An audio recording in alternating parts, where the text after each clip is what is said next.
cool late middle spring day, I guess. And we've got a couple of things out now that the boys can play with this year. Got a tetherball on the way, and I'm looking to get them an upgrade on that swing set.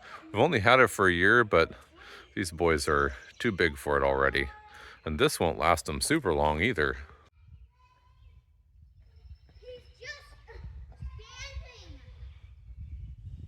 Don't know quite how I managed it, but both of my boys are in the top 10% in all of the measurements for size for their age. And Clark in particular, he's top 99th percentile for the first 3 years. I don't know where he's at now, but he's a big boy.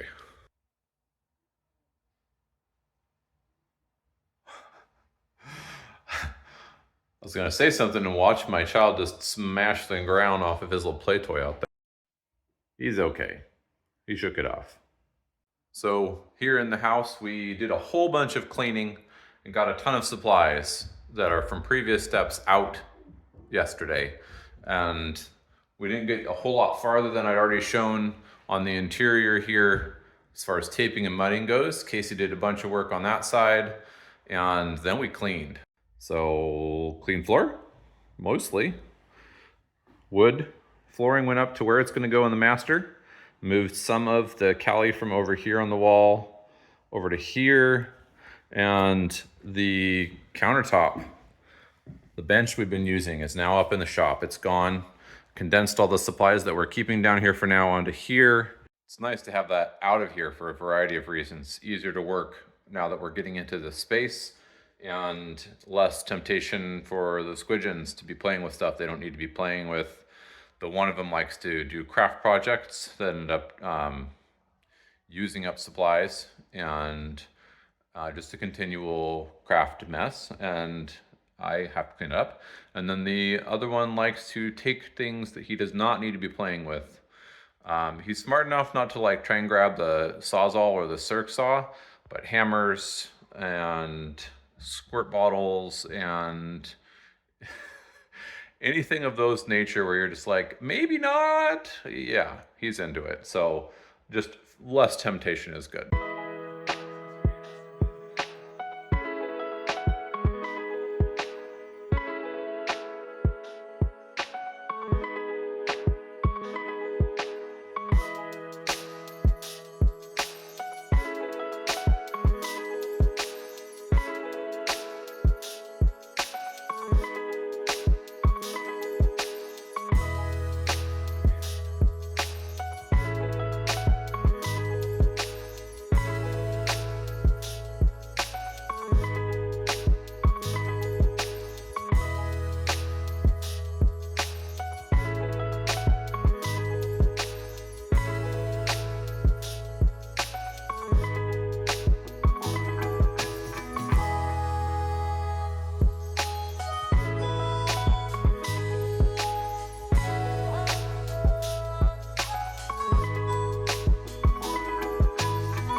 With fencing, probably because I didn't lace it in well enough.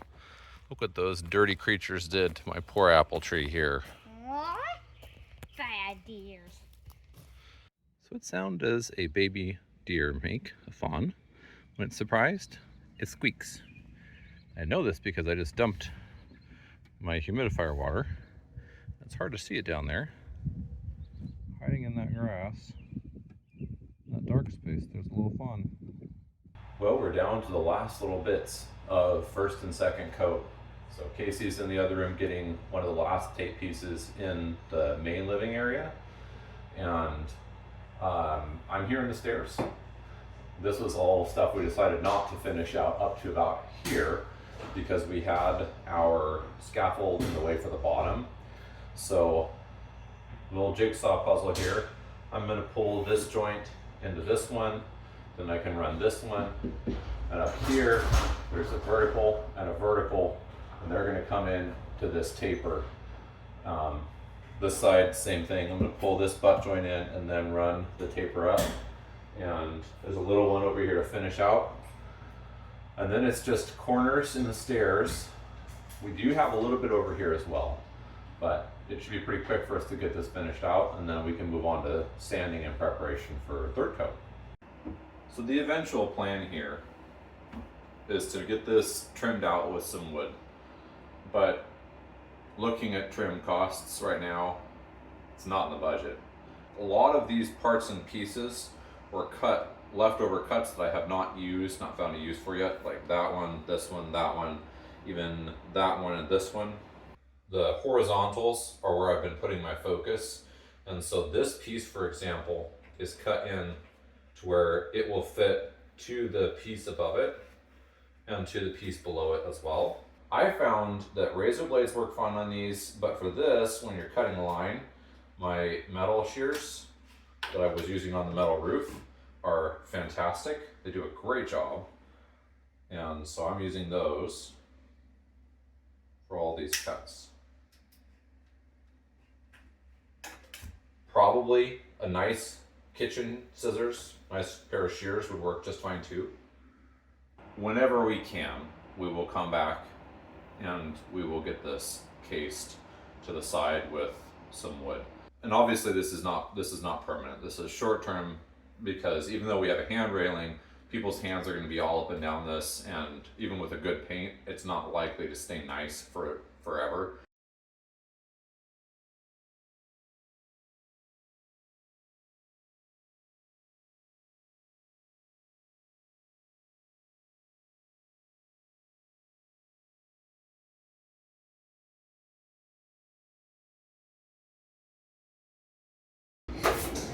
Why it wouldn't work, dear.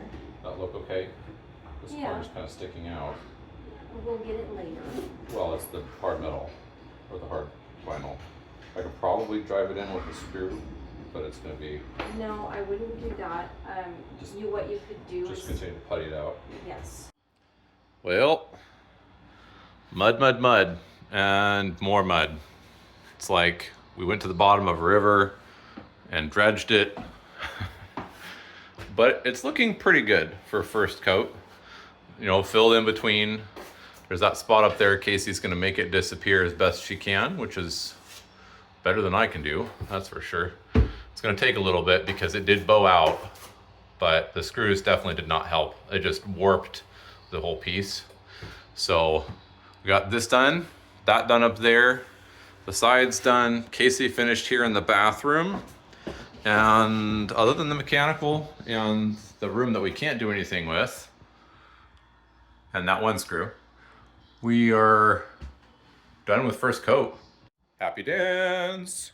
And now that we're done with first coat, that's really good because we just finished up the last of the yellow boxes that we'd purchased. And so now we're gonna be moving on to the blue boxes.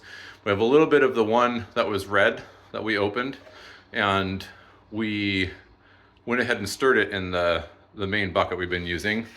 And I put in a bunch of water as if it had been a full box. It actually worked really well. Yeah, so it just turned out we needed more water. I do think there's a sweet spot somewhere between 500 and 750 milliliters for one of those boxes full, because the way it is now, at least for putting it on this way versus rolling it, like if we were rolling it on, that would make more sense. Putting it on this way, I kept finding that it was very difficult to not have it ploop on the floor, which is most vexing, at least to me.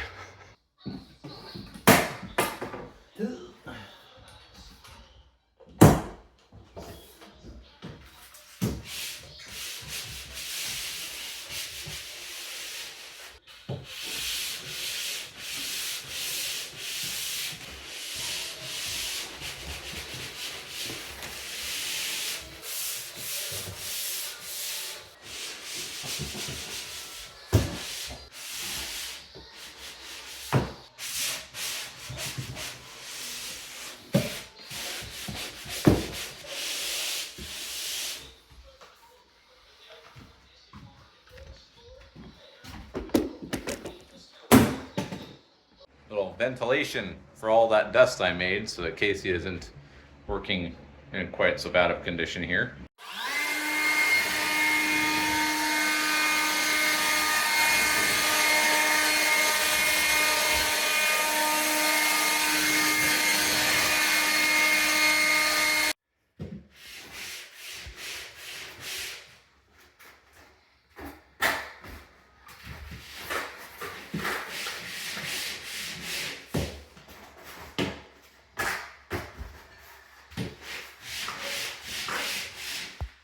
So this is third coat for us, Casey's putting on. And remember, we went through and we did all of our corners with either the double trowel, like the corner trowel, or we just worked it on both ways with a single, like she's got in her hands now. And this time one day we're doing the ceiling and the right hands on the interior corners, and then tomorrow we'll do the left hands on the interior corners. And I keep panning over here because that's where she is, and you might be wondering about that. If you look back, we folded this drywall. That could be a mistake, I don't know. I guess we'll find out later. Can always fix it if it is, but so far it's kind of nice. I mean, we don't have to mud it or anything. So last night, Casey got the rights of the corners and the ceiling done. So now this morning I'm out here early getting the top of the walls and the lefts on the corners done. She also did the field, and I could go ahead and do that now too, but I'm gonna wait until later today to do that on account of the fact that I don't want it to mess up what I'm trying to do as I run around the bottom of the ceiling. So essentially we're gonna have one more coat after this, and then this is level 4 finish and we're done. All the screws will have gotten a skim coat and 2 top coats. All of the tapered edges and flats will have gotten skim coat and 2 top coats, and the corners will have essentially a skim coat and one coat past that. And that should be everything we need before we sand. So I don't know which way is better. I'm gonna pull my lefts down, and then I will come back and work around the top of the walls. So I don't know if that's better or worse, or if it really matters, because I haven't really done this enough yet. We've just been doing, the first and second steps. So I'm using my 6-inch trowel.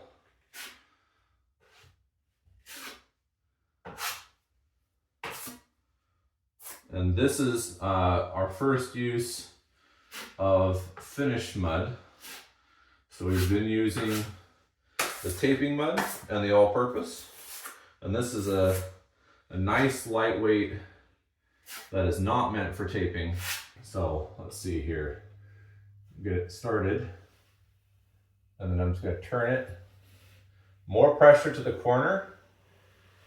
And as I come down. And I filled up that blade enough. I'm trying to take you in here and show you this, if I can. See that particulate? If you don't scrape the loose stuff out, this is what happens. See that gunk on there? I'm gonna leave it, I'm gonna sand it off, but if you don't get in there and scrape that gunk out, I missed that spot on the other wall, and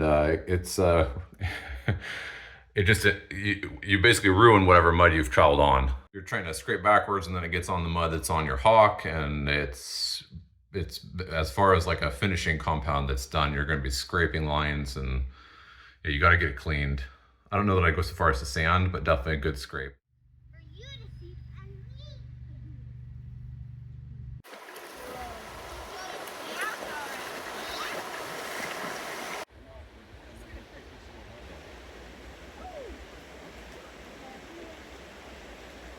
Good day for a picnic down at the local watering hole.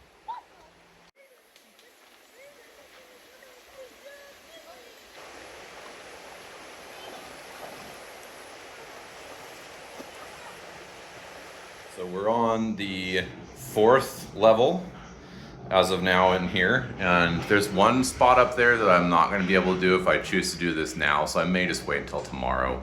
You can see that still needs to dry for sure. But if we do it, we're gonna be using the 10 or 12 inch. I might as well just go with the 12-inch blade and really float it out. I'm gonna hit all of these seams one more time. These are not butt joints, they're taper joints, but I'm still gonna hit them with a bigger trowel just to make sure we get any imperfections and really float it out and get it flat. And then we'll hit all of the screws. Can you stop running that over, please? I'd appreciate it if you wouldn't run it over, bud.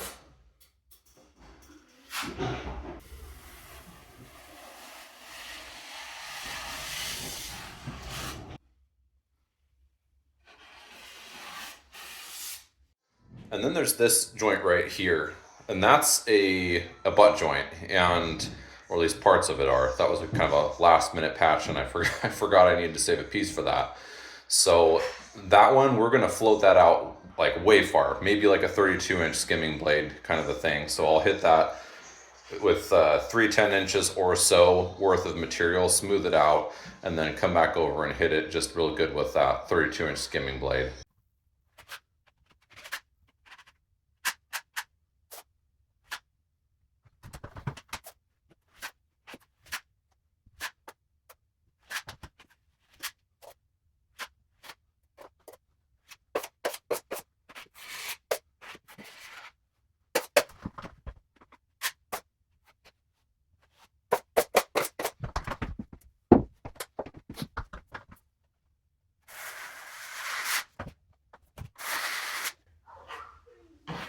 At this point, we're about as far along on the first floor as we are on the second. We are pretty close, yeah. As far as what we're able to finish out right now. I should seal that one pretty good.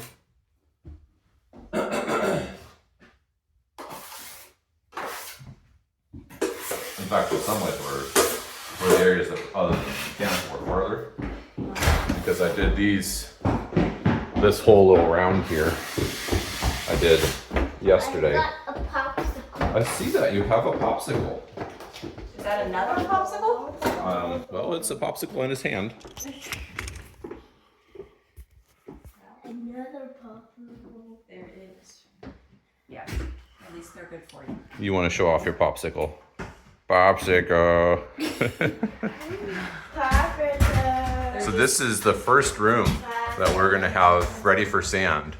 Casey is working on the last taper, and then this room's been hit enough times, I think, that we're good to sand. The only thing I have a concern about is this right here. So we're gonna see what happens with that. I may have to hit that one more time, or possibly cut out. I can't tell, is that tape bulging, do you think, dear? Is that what? This tape right here, is that bulging? A little bit, yeah. Okay, so we might have to just cut this here, and then refill that. But everything else should be in good shape. Okay, so Casey's gonna attempt to put putty behind instead of us cutting it, because the one side got good adhesion. So we're gonna try just getting some real nice fresh mud in there.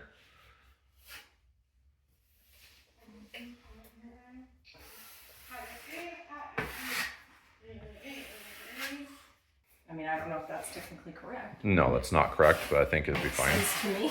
See how it works. It's from my pants. Oh no!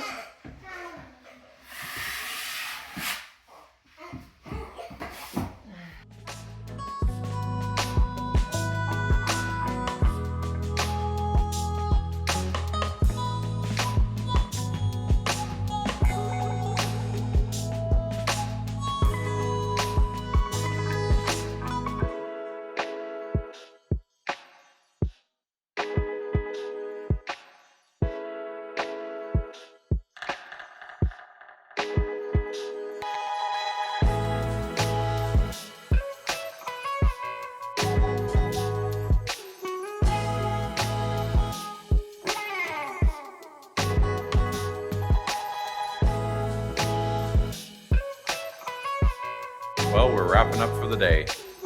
Thanks for watching. I hope you have a great rest of your day, and we'll see you on the next one.